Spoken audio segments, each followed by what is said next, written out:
Olá, amigo ligado na programação da TVT e você que nos assiste por um dos nossos distribuidores ou pela internet. Estamos começando mais um programa Brasil Consciência, uma realização do Sindicato Nacional dos Servidores Públicos Federais na área de Ciência e Tecnologia do setor aeroespacial. E no programa de hoje a gente vai revisitar um assunto que nós já mostramos aqui lá no começo do nosso programa há aproximadamente 3 anos. Eu estou falando do projeto Mão 3D, que é desenvolvido por alunos e professores da Unifesp de São José dos Campos. Veja nesse vídeo do que a gente está falando. O Mão 3D é um programa social, um programa de extensão da Universidade Federal de São José dos Campos. E nesse programa nós temos um dos objetivos é fazer a doação de próteses como essas aqui para pessoas que têm crianças ou adultos com malformação ou amputação. Nós utilizamos a tecnologia de impressão 3D. Aqui tem uma impressora que está funcionando, 2 impressoras na verdade. Nós temos impressoras de baixo custo. Nós utilizamos essas impressoras aqui, que é da empresa Boa Impressão 3D. Tem várias vantagens. Então a gente acaba tendo uma produção que é mais rápida, ou seja, a gente diminui o tempo. Com a digitalização, eu diminuo o paciente ter que vir e voltar aqui. Às vezes ele mora em outra cidade. A criança não vem sozinha, né? Tem que a mãe deixa de trabalhar para poder vir com ela aqui. Então, o que a gente conseguir fazer à distância, em um tempo menor, a gente já está economizando. Se o paciente vem aqui e está aqui no laboratório, a gente tem uma terapeuta funcional do grupo, que ela vai avaliar o nível de amputação, qual é o tipo de prótese que ele precisa, e as medidas são feitas diretamente com o membro da pessoa. Outra maneira que tem também é digitalizar.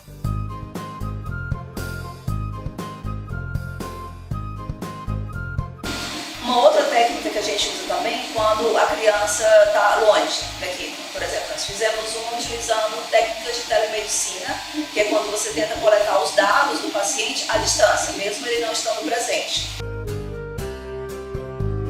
São vários grupos no mundo que estão utilizando esses modelos de próteses, que são modelos já prontos. E quando a gente vai fazer a prótese para uma criança específica, antes a gente tem uma fase de entrevista. Nessa fase de entrevista, a gente conversa com a criança e pergunta se ela tem preferência de alguma cor, de algum time de futebol, ou mesmo de um super-herói.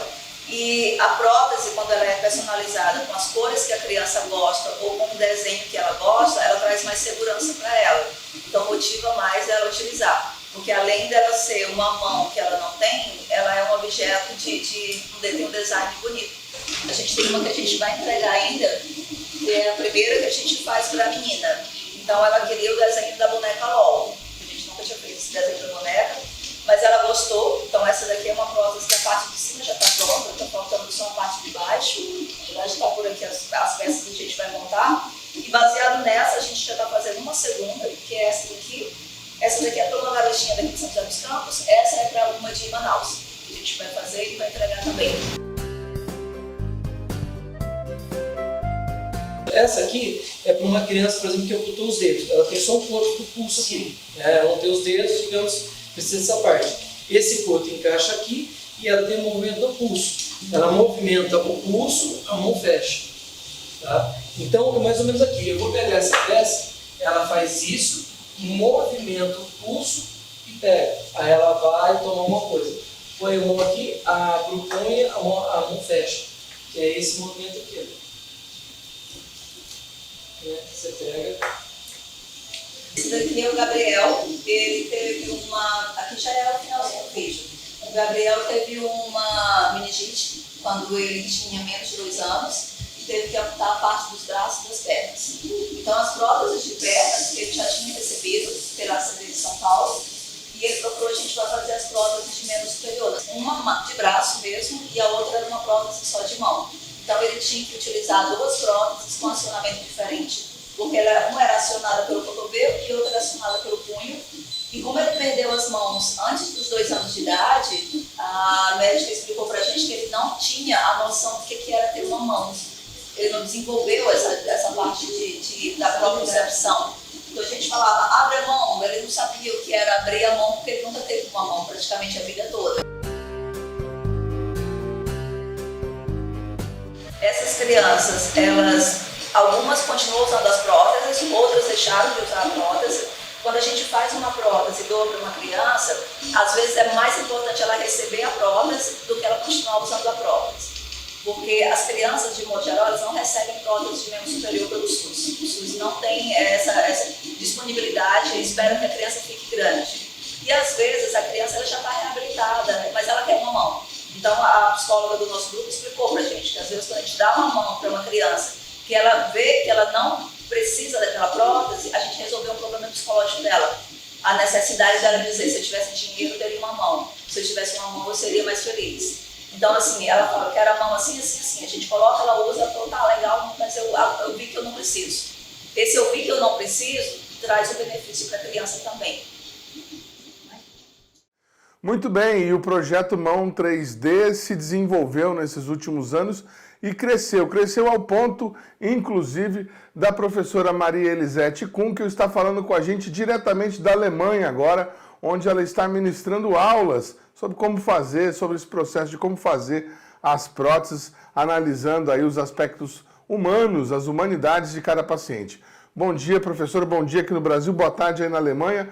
Bom dia. Explica pra gente onde a senhora está e como é que está sendo essa experiência de ministrar aulas em alemão. Tudo bem, Edmond? Tudo jóia. Nós estamos aqui na Universidade de Wissenschaftler Hochschule, na cidade de Bocholt. Essa é uma universidade que tem um curso, que só tem 2 universidades na Alemanha que tem esse curso, que é o curso de Bionic. O Bionic em português seria biomimetismo. Os estudantes aprendem as estruturas da natureza, dos insetos, dos animais, para construir objetos.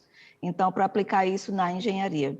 E eu fiz um contato inicial com os professores desse curso de biônica aqui na Alemanha e a gente, numa conversa, acabou havendo esse convite, né? A gente vinha aqui na Alemanha apresentar, inicialmente seria apresentar o projeto de próteses, o Mão 3D, mas eles ficaram muito interessados pelo modo como a gente faz isso na Unifesp, que a gente tem um grupo de alunos voluntários que trabalham no desenvolvimento das próteses, nas doações, e aí surgiu a ideia, então, de ministrar uma disciplina aqui, uma disciplina letiva no curso de Bionic. Nessa disciplina, basicamente, nós apresentamos o nosso modo de produção das próteses e eu uso também muito do que foi desenvolvido nesses últimos 3 anos do Mão 3D em projetos de mestrado, de graduação, de outros projetos relacionados com dispositivos de tecnologia assistiva. Mas, basicamente, é isso. Eu vim com um grupo de 2 alunas, uma aluna que recentemente terminou agora o mestrado em inovação tecnológica e uma que está terminando a graduação de engenharia biomédica e o nosso combinado foi esse. Eu estou dando as aulas em alemão, a parte teórica, e as meninas estão dando a parte prática, né, que é a parte de botar a mão na massa, usar os programas, a impressora 3D, elas estão fazendo tudo isso em inglês. E está dando muito certo. Em paralelo, também, a gente está fazendo uma pesquisa, que é para tentar melhorar 2 projetos que nós temos, né? Um projeto é o projeto que você já conhece, que é o do Mão 3D, e nós temos um outro projeto também, que é o desenvolvimento de próteses externas de mama para mulheres mastectomizadas. Nós estamos fazendo um modelo especial que é todo feito por impressão 3D, e esse modelo vai ser melhorado aqui com a ajuda do pessoal do grupo de Bionic.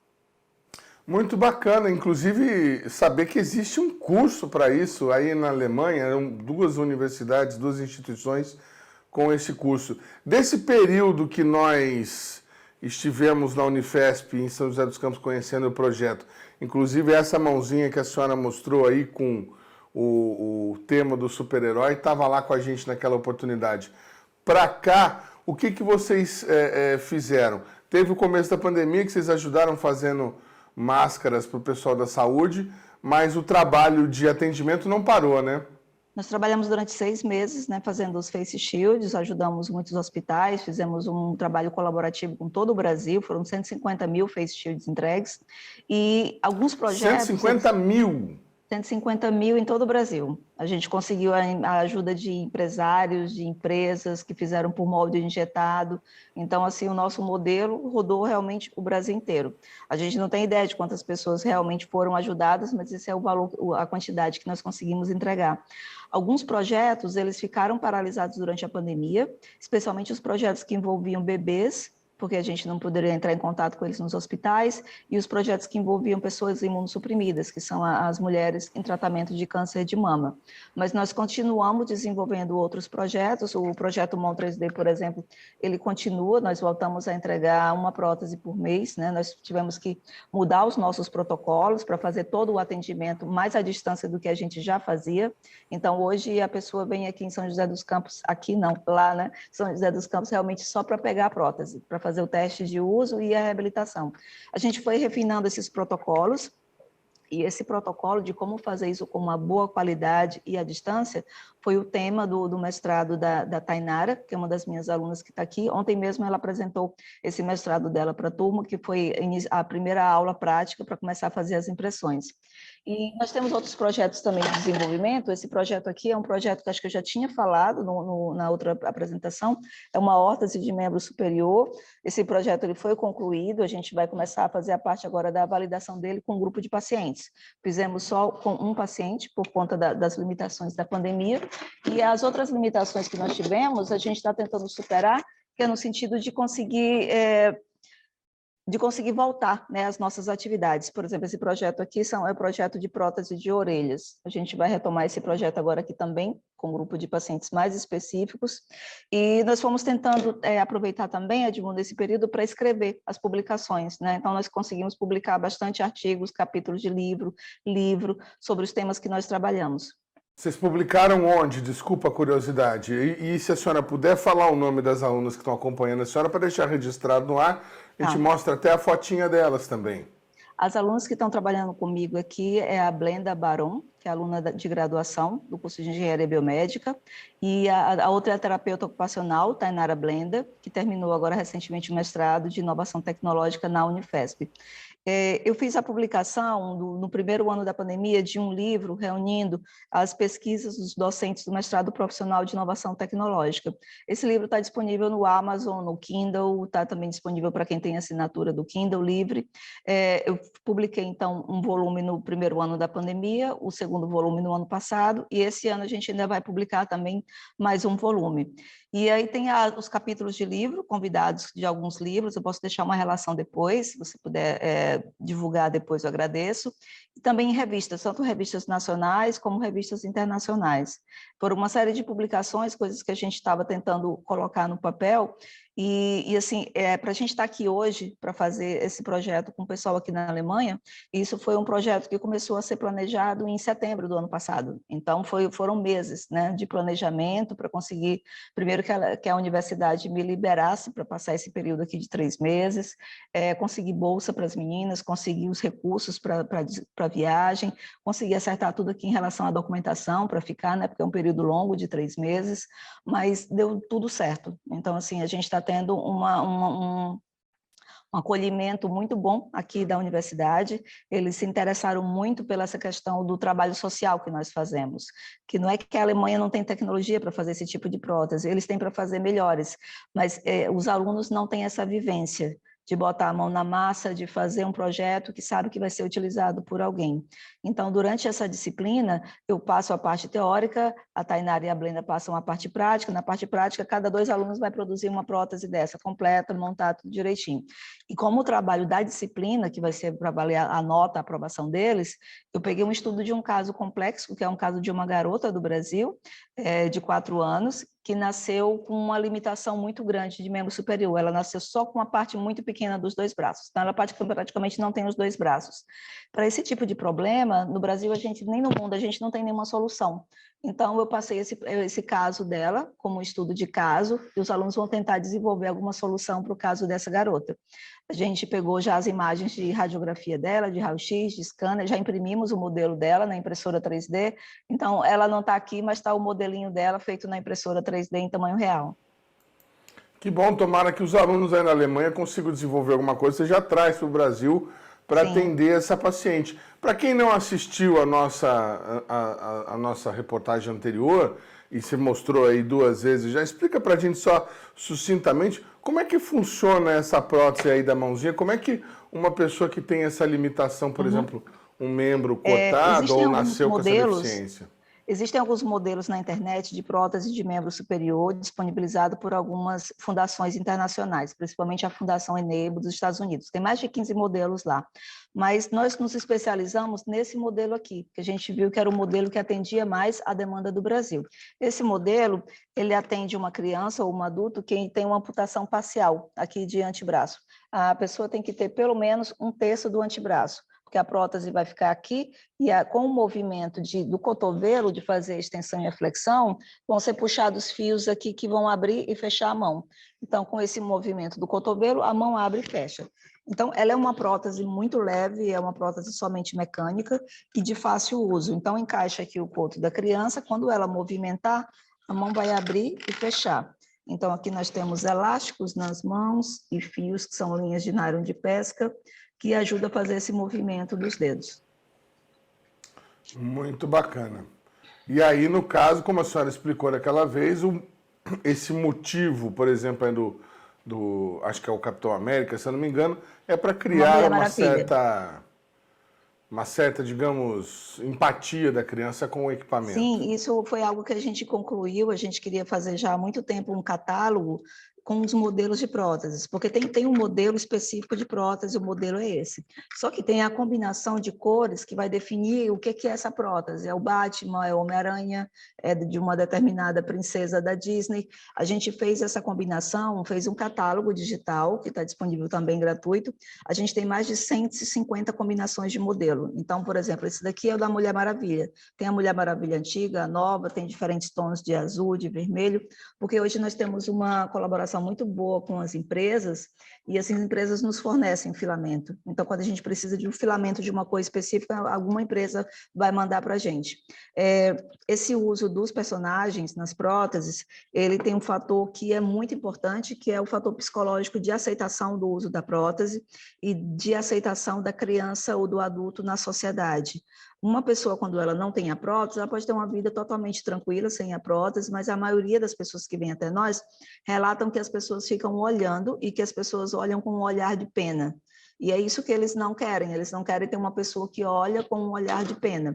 Então, eles falam que quando eles têm uma prótese como essa, as pessoas olham, mas elas olham com um olhar de curiosidade. Elas olham com um olhar, eu nunca via uma prótese assim, ou então as crianças se sentem mais incluídas, porque agora ela está representando um super-herói que ela admira, que tem capacidades além do ser humano. Isso traz para ela um reconhecimento do personagem que ela queria ser. Esse acolhimento da criança é importante para que ela não abandone o uso da prótese.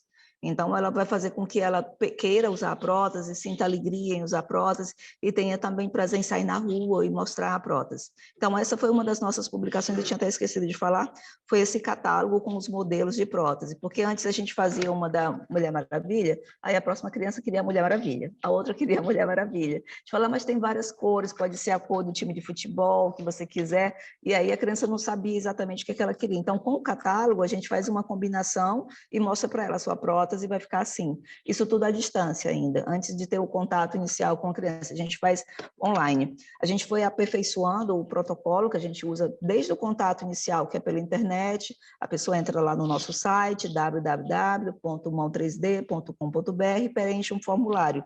A partir desse formulário, a gente vai chamar para uma conversa online com a psicóloga, a terapeuta ocupacional, e vai se passando as próximas etapas até ter a produção da prótese, a prótese pronta.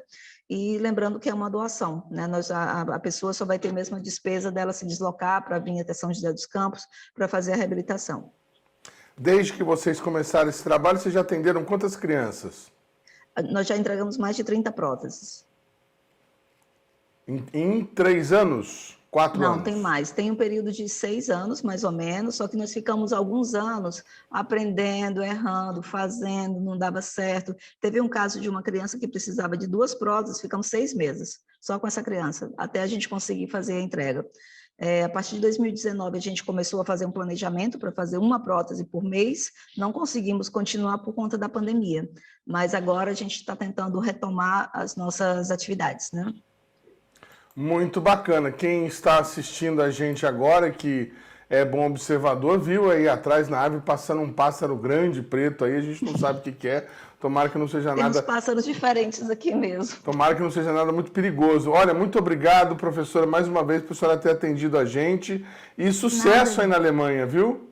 Muito obrigada. Obrigada por vocês estar dando sempre a oportunidade de a gente divulgar as nossas pesquisas. A gente precisa muito dessa divulgação. Nós tivemos, durante a pandemia, um projeto aprovado pelo Canadá. A gente praticamente se manteve com as bolsas dos alunos com esse projeto do Canadá. Agora teve esse projeto aqui da Alemanha, que permitiu que a gente viesse aqui, e a gente está tendo um alcance muito grande. Com o projeto, a gente fica muito feliz. São mais pessoas para conhecer a nossa pesquisa. Vocês voltam quando ao Brasil? No final de julho. Final de julho, aí acaba. E nesse momento aí os alunos estão gostando da experiência de ter aula com uma professora brasileira?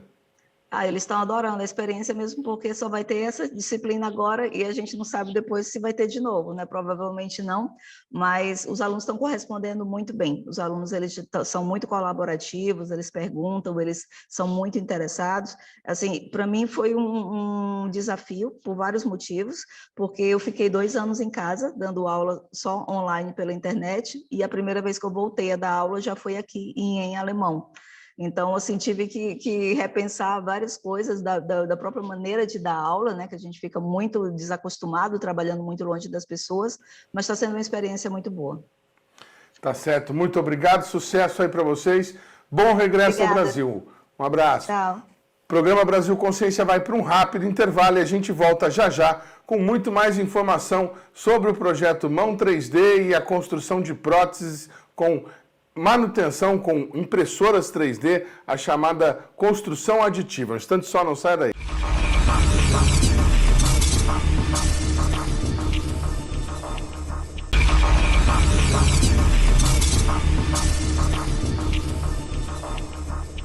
Segundo bloco, o programa Brasil Consciência de volta e a gente continua falando do uso da impressão aditiva para a construção de próteses humanas. Vamos ver agora um outro estudo desenvolvido pelo laboratório Mão 3D por um aluno do mestrado. O meu projeto de mestrado difere um pouco de órtese e prótese, porém usa a mesma tecnologia de manufatura aditiva. O meu projeto é construir, projetar, entregar e disponibilizar gratuitamente periféricos de informática para pessoas com limitação de movimentação em membros superiores. Esse periférico ele vai abranger tanto o uso do mouse e do teclado para pessoas que têm limitação e depois vai ser disponibilizado na internet com o código aberto, os modelos 3D aberto e o mais importante de tudo, a validação científica com aval de terapeuta ocupacional e as publicações com a aprovação do Comitê de Ética. Então, mostra pra gente qual que é o primeiro desse periférico que você está desenvolvendo. Bom, o periférico está em fase inicial de desenvolvimento.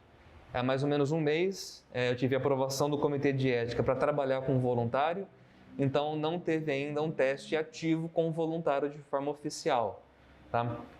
Nesse momento, a gente está abrindo o formulário para voluntários que precisem de um periférico de computador e que não consigam adquirir um periférico adaptativo no mercado por conta do alto preço. A gente está recolhendo voluntários para poder atender aqui na região de São José dos Campos. Esse foi um primeiro protótipo para testar o funcionamento da placa microcontroladora. É por isso que ele está todo feio assim. É só um protótipo para testar a funcionalidade mesmo. E a ideia é que nesse protótipo em específico, o voluntário consiga controlar o mouse com essa manopla e consiga controlar os comandos, como clique 1, clique 2 e os atalhos aqui. E no modo teclado ele consiga usar as combinações de posição para utilizar as letras. Tá? Os protótipos eles vão ser bastante diferentes para cada tipo de voluntário. Um periférico para um voluntário com tetraplegia vai ser muito diferente de um periférico para um voluntário que tem paralisia cerebral, amputação e por assim vai. E essa é a importância do trabalho, é usar metodologias ativas de desenvolvimento, como o Design Thinking, e no caso que eu estou usando, que é o Human Centered Design, que são metodologias de desenvolvimento e pesquisa que utilizam o fator humano como parte integrante. Então, o voluntário ele não vai ser uma ferramenta nesse processo, ele vai ser uma parte ativa. O feedback dele e a interação vai ser essencial para conseguir desenvolver um material de qualidade, um periférico de qualidade, né?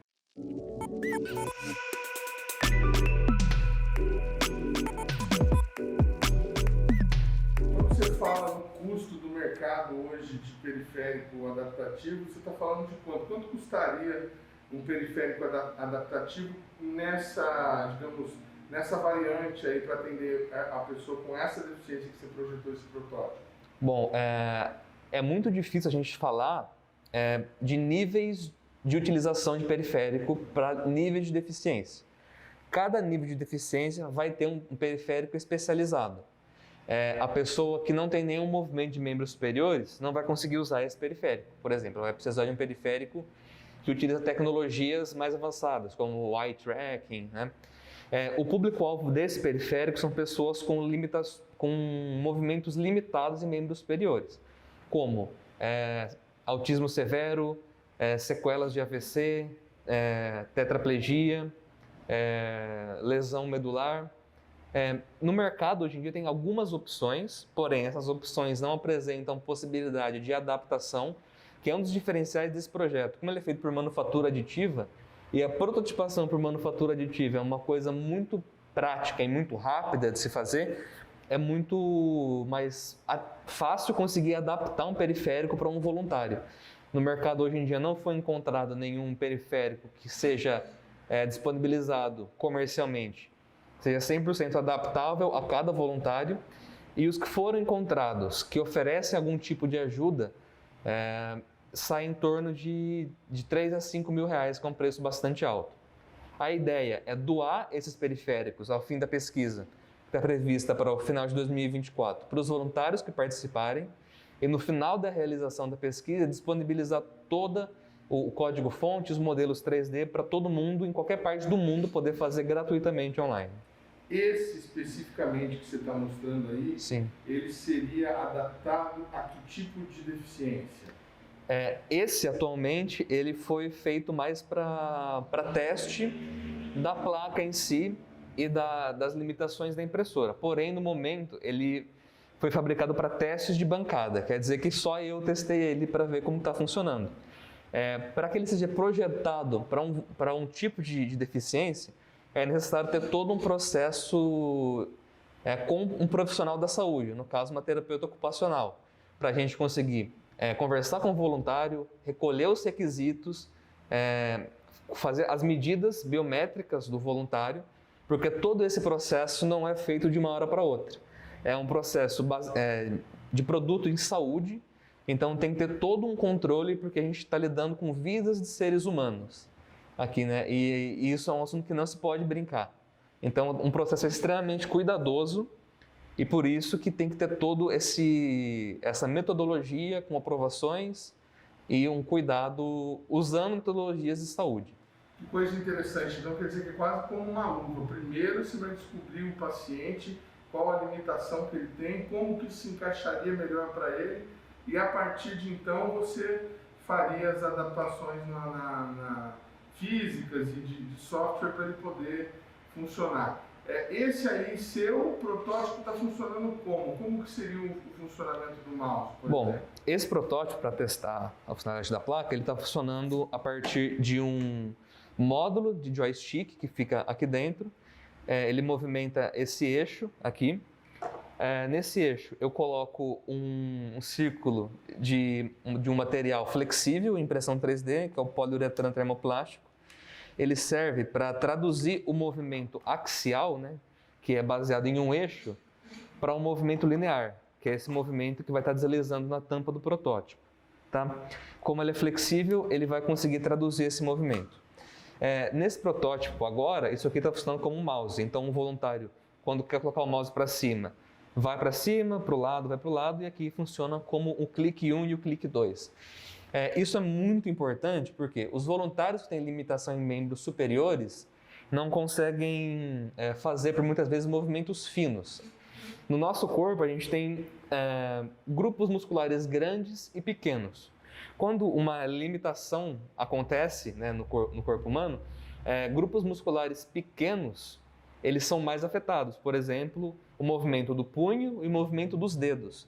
Quando a gente está usando um computador e apertando o mouse e digitando nos teclados, o que está sendo mais utilizado são os grupos musculares pequenos, que é o punho e os dedos, que são os mais afetados na perda de movimento em membros superiores. Com a fisioterapia, os movimentos são, sim, recuperáveis. Porém, os grandes grupos musculares, os braços, os ombros, são recuperados de forma mais fácil. Em alguns casos, como tetraplegia ou lesão medular, infelizmente o uso de grupos musculares pequenos, como dedos e punhos, não são recuperáveis. Por isso que o funcionamento desse protótipo em si ele foi baseado em grandes membros musculares. A pessoa não precisa fechar a mão, não precisa clicar em nada, a pessoa precisa apenas ter o movimento do antebraço e do braço para conseguir fazer esse movimento. Tá? Por isso que nunca vai ser necessário um movimento fino, a gente chama, né? Que são movimentos precisos. Para um voluntário que tem a limitação em membro superior, é muito, muito difícil fazer um movimento preciso e fino que é necessário no mouse padrão. A gente fazer movimentos pequenos e controlados para conseguir acessar o computador.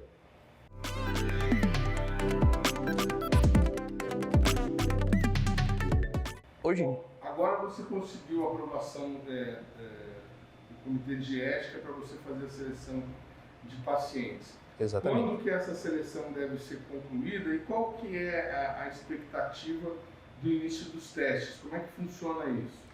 Bom, para esse projeto ser aprovado no Comitê de Ética, a gente fez uma metodologia de prototipação, validação e ensaios clínicos. O formulário está previsto a ser aberto nessa semana, no meio de maio. A seleção vai até mais ou menos agosto. A partir de agosto, a gente quer recolher 5 voluntários da região de São José dos Campos, do Vale do Paraíba, preferencialmente com limitações distintas, para que no final da pesquisa a gente tenha um produto mais abrangente a todas as limitações. A partir desse recolhimento, os voluntários passarão por entrevistas para os requisitos serem recolhidos de utilização, do ambiente que ele vai utilizar, ter as medidas, para depois a prototipação ser realizada para cada voluntário. A ideia é que os testes comecem com o protótipo em mãos do voluntário, comecem em 2023 e que ao final de 2023 o voluntário passe por vários ciclos de prototipação. Então ele vai usar o periférico, vai ver o que ele gostou, o que ele não gostou, vai me falar e eu vou ir mudando esse periférico de acordo com as necessidades do voluntário para incluir o fator humano em si na inovação tecnológica que vai ser esse periférico que vai ser desenvolvido, né? O fator humano no desenvolvimento de tecnologias, infelizmente, é uma coisa que acaba se perdendo no processo industrial por conta de limitação de custo, custo de mão de obra especializada, e é uma coisa que eu tento evitar para o projeto. Eu tento trazer bastante o aspecto humano, o aspecto da empatia, trazer a empatia não só no processo de metodologia de desenvolvimento, mas desde a modelagem, desde o recolhimento de requisitos, revisão bibliográfica, trazer a empatia como uma ferramenta de inovação tecnológica, não como só uma nomenclatura bonita para colocar no artigo. Bacana. E aquele outro aparelhinho pequenininho preto ali do lado, o que seria ele? Certo, bom, esse aqui é um extraoficial, né? O primeiro voluntário que eu tive contato para conversar, recolher alguns requisitos, eu criei uma amizade com ele, né? E a gente estava conversando e ele é um voluntário que sofreu um acidente automobilístico há vários anos atrás e ficou tetraplégico. Ele não tem movimento dos membros inferiores e movimento parcial dos membros superiores. Infelizmente, ele acaba tendo que ficar a maior parte do dia na cama, precisa da ajuda dos familiares para conseguir realizar atividades do dia a dia, só que ele é uma pessoa extremamente inteligente, uma pessoa muito simpática, proativa, e ele acaba ficando limitado, né, à cama e como ele consegue usar o computador. E recentemente ele descobriu um novo hobby, um talento, que é o poker online. Só que ele tem uma certa dificuldade em jogar o poker por conta das teclas de atalho, do teclado, do mouse. Acaba que é muito difícil para ele. E aí ele entrou em contato comigo e a gente combinou de eu construir esse protótipo aqui para ele conseguir jogar poker online. Cada uma das 9 teclas vai ser um atalho para ele conseguir jogar o poker. Então, por exemplo, uma tecla vai aumentar a aposta, a outra vai passar, a outra vai desistir. E o funcionamento é basicamente análogo a esse, só que esse aqui não tem botões, esse é baseado em switches de teclado mecânico tradicionais. Aqui dentro a gente tem uma placa microcontroladora e que liga direto no computador, tá? E funciona em qualquer computador, em qualquer sistema operacional, direto. Eu acho muito interessante a ideia de fazer periféricos gratuitos de qualidade para voluntários. No caso, ele comprou a placa controladora, o cabo USB e os switches, porque no momento eu não tenho condição de adquirir, mas no futuro essa é a ideia, né? Eu gosto muito dessa ideia de projetar e de forma gratuita para os voluntários, porque a gente acredita que o acesso à informação, a atividades de lazer e a educação e trabalho não podem ser limitadas por conta de uma coisa como a limitação física, né? Todo voluntário e toda pessoa, na verdade, que sofre de qualquer tipo de limitação deve ter o direito de ter um acesso igual ao que todo mundo tem ao computador. Hoje em dia, a gente precisa do computador para trabalhar, para estudar, para ter relações sociais, para ter um lazer. E por que uma pessoa que tem limitação em membros superiores não tem o mesmo direito e qualidade que uma pessoa sem limitações poderia ter? Por isso que a gente tenta fazer isso com a maior qualidade possível e com o menor custo, quando possível, né? A gente tenta fazer um custo zero, quando não dá, a gente dá um jeito para conseguir adquirir o material. Bem bacana. E o que está sendo impresso ali naquela impressora ali? O que é aquele trabalho que está sendo feito ali? Bom, essa aqui é uma impressora que a gente recebeu de doação da Creality, tá? O laboratório, vou até colocar a plaquinha aqui pra gente. O laboratório aqui, o Mão 3D, todos os filamentos e impressoras e todos os recursos que a gente usa hoje em dia são base de doação. A Creality doou essa impressora pra gente, uma impressora bem nova, e essa é uma das primeiras impressões. Então a gente vai fazer vai usar uma impressora, por conta do filamento ser muito caro, a gente não pode imprimir um projeto grande direto. Esse aqui é uma impressão de calibração.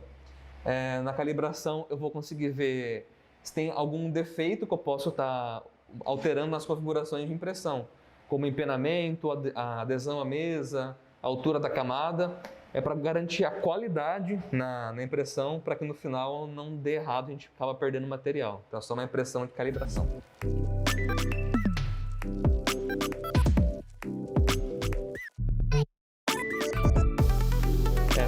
O nosso diferencial aqui não é a qualidade técnica, né? A qualidade técnica é muito facilmente adquirida, né?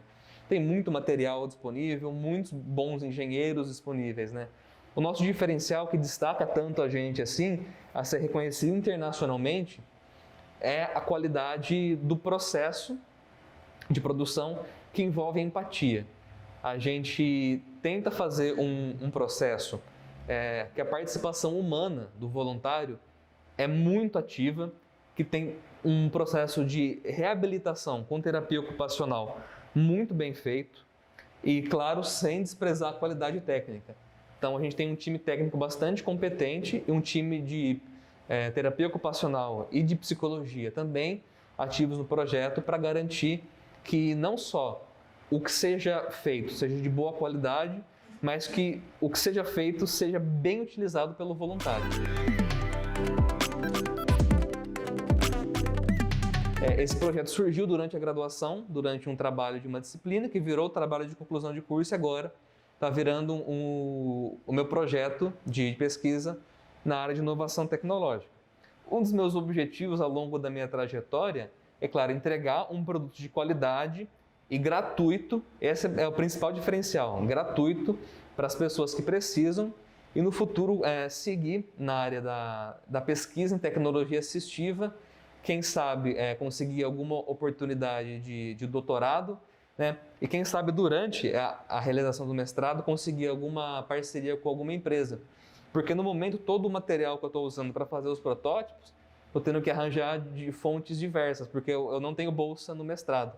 E é um material que acaba sendo caro, muitas vezes. O processo de prototipação é bastante demorado.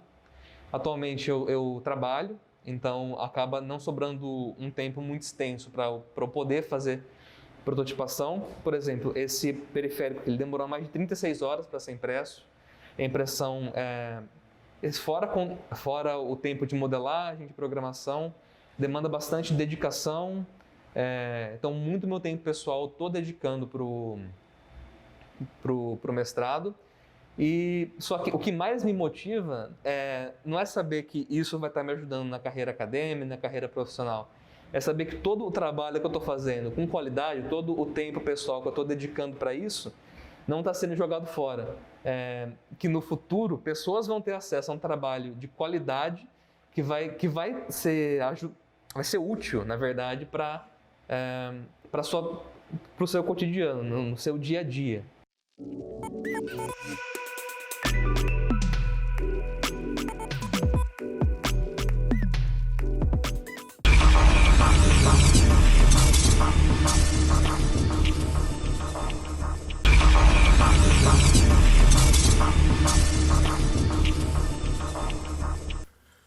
Terceiro bloco, o programa Brasil Consciência de volta, e a gente continua mostrando os trabalhos com impressão 3D desenvolvidos por institutos públicos na busca de soluções para tratamentos médicos. Vamos ver agora os outros trabalhos que acabaram se originando a partir do núcleo de pesquisa do Mão 3D na Unifesp de São José dos Campos. Vou falar aqui sobre um dos nossos projetos. É um projeto de mestrado que foi criado depois que nós começamos o Mão 3D. Como eu falei, foram surgindo várias ideias de problemas de saúde que nós poderíamos resolver ou tentar minimizar com órtese ou prótese. Existe uma patologia que os bebês, 1 a cada 200 bebês, nasce com um desencaixe na articulação do quadril. Nesse caso, ele precisa ser imobilizado durante um período de até 3 meses, geralmente é feito com gesso. E o gesso tem uma série de problemas. O principal deles é que ele não pode ser molhado, mas aqui a mãe vai ter que fazer a higiene do bebê, então tem fezes, urina, às vezes vômito entra aqui. Então o gesso é muito impraticável, ele gera uma série de problemas, a mãe fica apavorada porque não pode molhar esse gesso. Para colocar o gesso, a criança tem que ser anestesiada, para retirar o gesso tem que ser anestesiado também. E a nossa ideia, então, foi desenvolver uma órtese utilizando um material mais leve, e é o mesmo material que a gente faz as próteses. Esse material ele vai permitir que a criança fique imobilizada também, do mesmo modo como ficaria no gesso, com algumas vantagens. Como ele é um material plástico, ele é mais leve, e nós vamos fazer ele vazado. Então, a gente tem vários protótipos, esse aqui já é um segundo modelo. Ele vai ser vazado, então vai ter furos, vai ter um sistema de fecho para abrir e tirar de modo mais fácil, que a mãe não consiga tirar em casa, mas consiga abrir no consultório do médico. E com isso a gente espera melhorar um pouco a qualidade de vida do cuidador do bebê com gesso. Esse é um projeto de mestrado e a gente está criando uma startup. Até o final do ano a gente espera que esse produto já esteja disponível no mercado. Bom, sobre a questão das palmilhas, a ideia de fazer umas palmilhas por impressão 3D é poder suprir uma necessidade muito grande que tem no mercado, que é tirarmos esses modelos tradicionais que são feitos à base de gesso, onde você tem vários processos de erro, né, na execução do projeto. Além de trabalhar com material contaminante, você perder tempo também demais no processo de execução.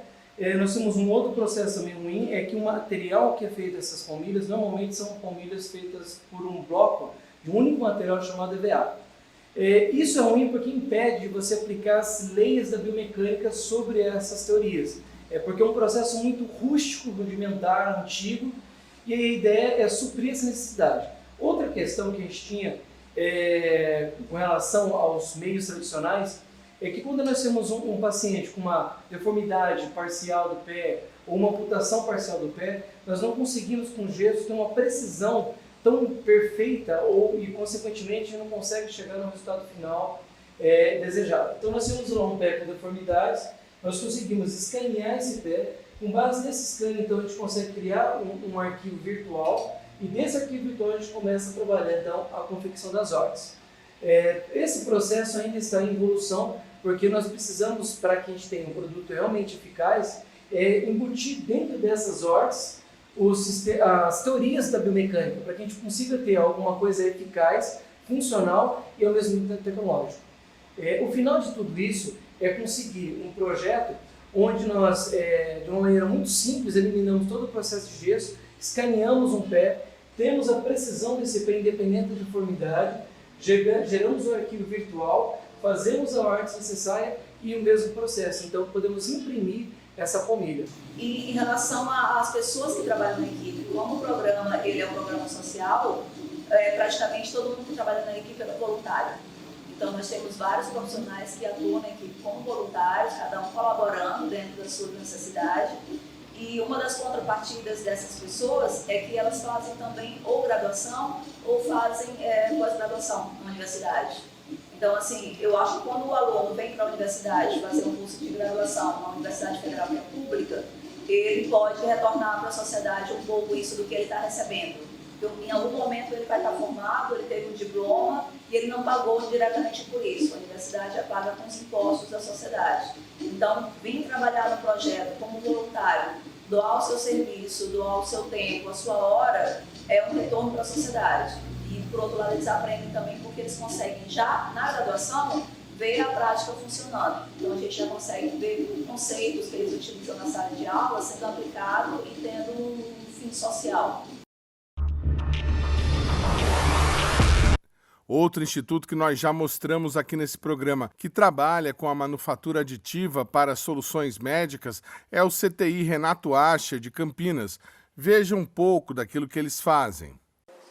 Então, o Promed, a gente trabalha aqui numa equipe hoje de 3 pessoas, eu, a Amanda e a Fabiana. A Fabiana é a pessoa que recebe todas essas imagens, essas informações. Os primeiros casos, primeira imagem que chega, ela recebe e verifica todas essas imagens, se estão corretas, e estando tudo correto, passa para a gente trabalhar em cima dessas imagens. A partir do momento que é necessário fazer algum planejamento, algum trabalho específico desse paciente, a gente senta com os médicos, ou através de Skype, ou pessoalmente, e a gente trabalha no desenvolvimento de um modelo que vai servir para facilitar a cirurgia desse paciente. Esse garoto aqui, o Jordani, ele sofreu um atropelamento de moto, bateu a cabeça, quebrou essa parte temporal do crânio, e aí o médico chegou com a gente aqui, queria desenvolver um modelo de prótese que não precisasse trocar cada fase do crescimento dele. Ele tinha 11 anos, foi feito um estudo quanto cresceria nas suturas da cabeça, era em torno de 3 milímetros, se eu não me engano. E a gente trabalhou no desenvolvimento de uma prótese que a gente chama de tripartida, que são 3 partes, elas são fixadas em cada sutura diferente da cabeça, frontal, occipital, temporal, parietal, e conforme essa criança vai crescendo, com o passar do tempo, essa prótese vai deslizando, conforme está no exemplo aqui, ela vai acompanhando o crescimento da calota craniana. Esse caso já é um caso de 2008, a gente fez em 2008, e depois desse caso aí a gente conseguiu, já tinha o know-how de como fazer, e a gente conseguiu fazer outros modelos bem mais rápidos. Esse aqui demorou uns 2 meses para a gente chegar numa solução final. É exatamente esse modelo. Então, como que ela funciona? Ela foi fixada com parafusos na parte frontal, no occipital, na parte de trás do crânio, no parietal, e essa parte aqui ela fica fixa, ela não se move. Então, essas 2 partes aqui, essa é fixa, e essas 2 partes, elas avançam conforme o crescimento dessa criança. Então, foi um modelo, esse modelo a gente ganhou um prêmio de inovação do Ministério da Ciência e Tecnologia, porque não tinha feito nenhum caso no mundo que a gente conhecesse ainda, Então foi um caso bastante interessante que a gente trabalhou com ele com bastante gosto. Esse paciente é o Bruno, bateu de moto também numa caçamba de entulho de lixo que fica na rua, quebrou toda a parte frontal. Então a gente fez um trabalho, foi um trabalho demorado, porque a princípio eles iam fazer 6 cirurgias para reconstruir essa parte toda, e a gente sentou junto com o médico e da Sobrapar, e a gente foi tentando reduzir esse tempo de quantas cirurgias precisava fazer, e a gente chegou num modelo que foi necessário somente uma cirurgia. Então a parte de espelhamento, a parte que a gente não consegue espelhar, a gente criou um banco de ossos virtuais, que a gente tem de todos os pacientes, então a gente separa as regiões boas de interesse. Então quando tem um paciente com uma lesão, a gente vai buscar nessa pasta, precisa de uma frontal, a gente vai uma que tem a mesma característica, lógico, e procura uma que vai servir para a gente ganhar tempo na confecção. É quase um transplante de osso, só sem transplante virtual mesmo. Virtual. Faz download do osso igual. Isso. Esse modelo foi feito em duas partes, né? Uma para ancorar o cérebro e a outra foi a parte frontal de estética mesmo. Ela ficou oca porque ela tinha que ser leve, a prótese, e foi implantada uma desse tipo. Aqui é a cirurgia e um ano depois da cirurgia. O CTI Renato Ascher, inclusive, tem um dos mais completos laboratórios de impressão 3D do país. Vale a pena conhecer.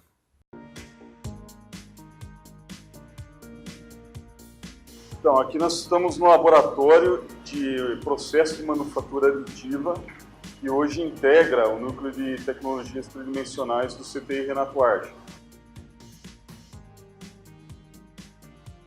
Então, hoje nós temos aqui diversas tecnologias que integram esses processos de fabricação por manufatura aditiva, ou mais popularmente conhecido, o processo de impressão 3D. Então, dentro desses conjuntos de tecnologias, existem várias técnicas hoje, cada uma delas é caracterizada pela forma da matéria-prima, ou seja, que se encontra esses materiais, e o agente que processa essas matérias-primas. Nós temos aqui, por exemplo, uma tecnologia baseada em processos de fabricação, onde você tem o material na forma de filamento, né? Então uma técnica onde você tem um fio de termoplástico, e esse filamento ele é extrudado, como no caso aqui, ó, acabou de finalizar, né, esse modelo, como no caso desse modelo que foi construído, né, com um termoplástico. No caso aqui, um termoplástico que suporta temperaturas acima de 150 graus e que pode ser aplicado em diversas áreas ou diversos produtos, né, exatamente para cumprir, né, esse modelo de fabricação por manufatura aditiva. Já no caso aqui à frente, nós temos uma tecnologia baseada em materiais na forma de resina, né? Uma resina que ela vem desses cartuchos, né? No caso aqui, um modelo desse, né, onde eu tenho aqui a cartucho, a resina, né, encapsulada, e esses materiais eles são depositados sobre essa plataforma a partir de um conjunto de cabeças tipo jato de tinta, onde você vai então depositando camada a camada, e um flash de luz no espectro do ultravioleta vai estruturando essa resina, ou seja, vai deixando ela rígida. Então ela passa do estado na forma líquida para um estado sólido a partir dessa emissão de luz UV. Então, nessa área aqui, por exemplo, nós temos tecnologias baseadas no leito de construção, onde a matéria-prima está na forma de pó. Então eu tenho, no caso aqui, deixa eu mostrar essa técnica aqui. Então aqui no caso, eu tenho esse leito que vai sendo depositado a matéria-prima, no caso que está nesses containers em pó. E aqui eu tenho uma fonte de laser que incide perpendicular a essa superfície do pó. Então esse laser, varrendo através de um jogo de espelhos que reflete o feixe sobre a superfície de pó, ele vai processando essa matéria-prima. e vai estruturando então o material a cada camada.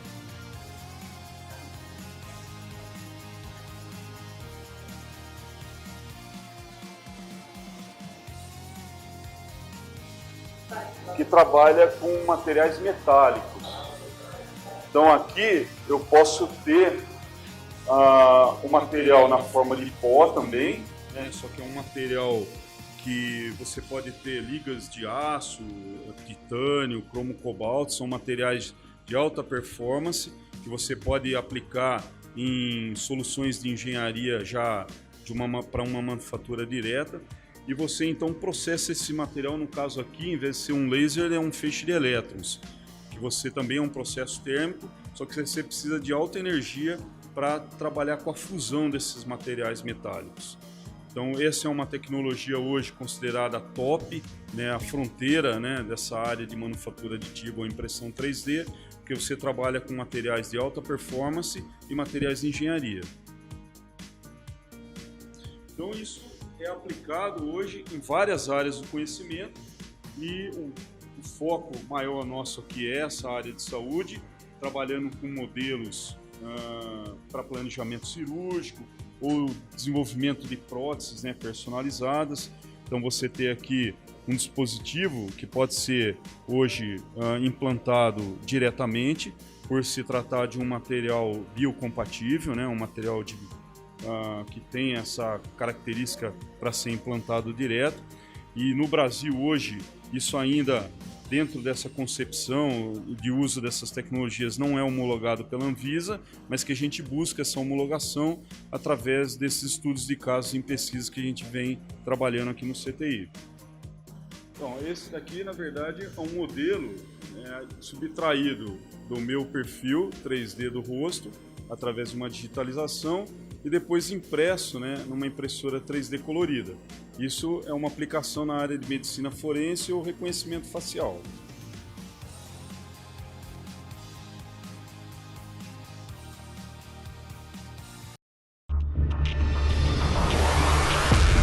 Veja neste trabalho divulgado pela TV FAPESP outra importante iniciativa para o uso da impressão 3D na medicina desenvolvido em instituições públicas de pesquisa do país.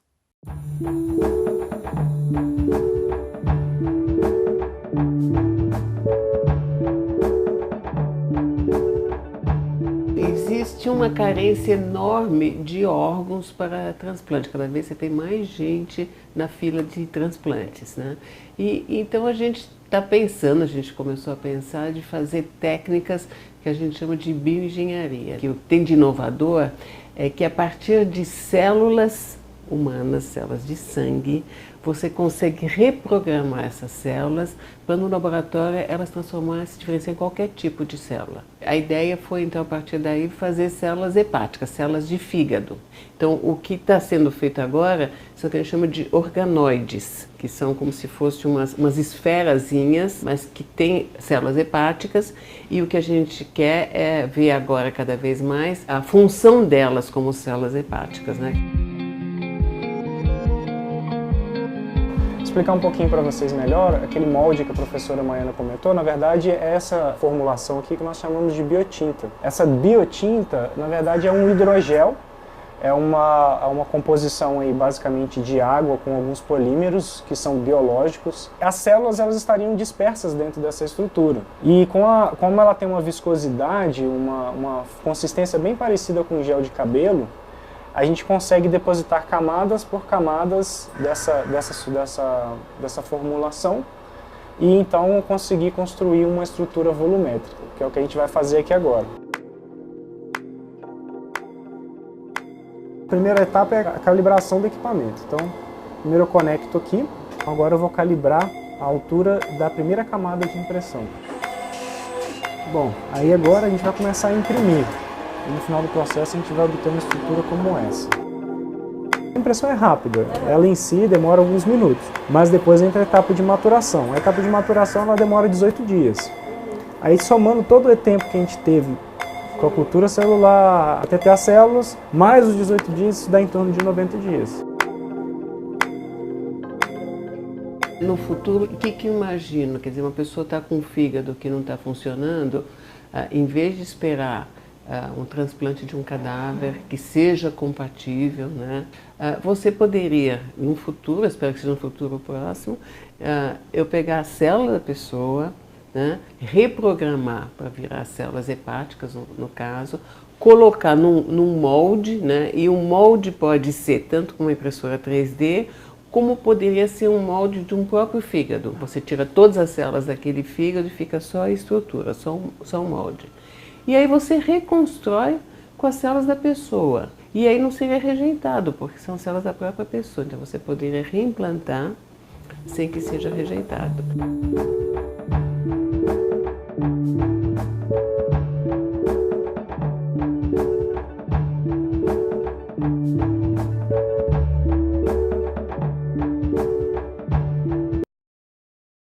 O programa Brasil Consciência vai ficando por aqui. Você que quiser conferir os demais programas produzidos pela rádio do SINDCT, deve acessar a nossa página no Facebook, que está aí para você na tela nesse momento. Você que quiser conferir todo o conteúdo já produzido pelo Brasil Consciência, deve acessar a nossa página no YouTube, que está aí também para você na tela nesse momento. Dúvidas, críticas, sugestões e reclamações, o nosso e-mail está sempre disponível a atendê-lo. A gente volta na semana que vem com mais uma atração inédita para vocês. Tchau!